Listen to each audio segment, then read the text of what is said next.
یہ دنیا امتحان کے لیے بنی ہے. امتحان بقدر ظرف ہوتا ہے، یعنی آدمی کا اپنے پروردگار کے ساتھ جیسا تعلق ہے تو بعض اوقات اسی کے لحاظ سے امتحان بھی ہو جاتا ہے. یہ امتحان مختلف پہلوؤں سے ہوتا ہے. ہم دیکھتے ہیں کہ شکر کے امتحان میں بہت سے لوگوں کو ڈالا گیا ہے. اللہ تعالیٰ بہت نعمتیں دیتے ہیں، بہت سرفرازی دیتے ہیں، بہت دنیا میں طاقت دیتے ہیں، علم دے دیتے ہیں، اقتدار دے دیتے ہیں، دولت دے دیتے ہیں، حسن دے دیتے ہیں، لیکن انسان بعض اوقات اس کی شکر گزاری کا حق ادا نہیں کرتا. اور اسی طریقے سے مصیبتیں تکلیفیں آتی ہیں تو صبر کا تقاضا کیا گیا ہے، وہ نہیں کرتا.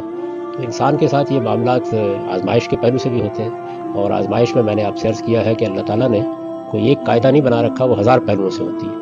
اشخاص کے لحاظ سے ہوتی ہے، ان کے مرتبے کے لحاظ سے ہوتی ہے، ان کی حیثیت کے لحاظ سے ہوتی ہے، اس دنیا میں ان کے بعض اعمال کے لحاظ سے ہوتی ہے. وہ پروردگار ہی اس کے پیمانے رکھتا ہے.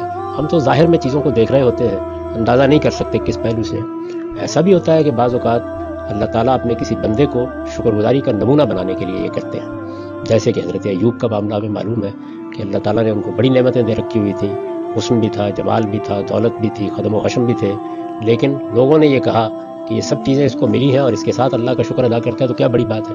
تو ان کو ایک نمونہ بنا کے دکھایا گیا کہ نہیں، میرا بندہ حقیقی معنی میں میرا ہی بندہ ہے اور اس کی شکر گزاری کی وجہ میرے ساتھ اس کا تعلق ہے، یہ نہیں کہ یہ سب چیزیں اس کو ملی ہوئی ہیں. اسی طرح سے جب کوئی مصیبت یا تکلیف آ جائے تو اس موقع پر بندے کی تیاری کس درجے کی ہے، یعنی وہ آمادہ ہو گیا ہے، دل کی گہرائیوں سے آمادہ ہو گیا ہے، اس نے سمجھ لیا ہے کہ میرے رب کا فیصلہ ہے اور میں اس فیصلے کے سامنے سر تسلیم خم کرتا ہوں، یا وہ اس سے گریز و فرار کے راستے اختیار کرتا ہے. تو اس کے لحاظ سے بھی مصیبت لمبی بھی ہوتی ہے اور کم بھی ہوتی ہے. تو سب سے بڑی چیز یہی کرنی چاہیے کہ جب بھی اس طرح کا کوئی معاملہ ہو تو آدمی اپنی کوتاہیوں پر نظر کرے، درگزر، معافی، اپنے رب سے تعلق، غلطیوں کی تلافی، کسی کے ساتھ زیادتی ہوئی ہے تو اس کی تلافی، اس کے لیے آخری اقدام کرنے سے بھی گریز نہ کرے.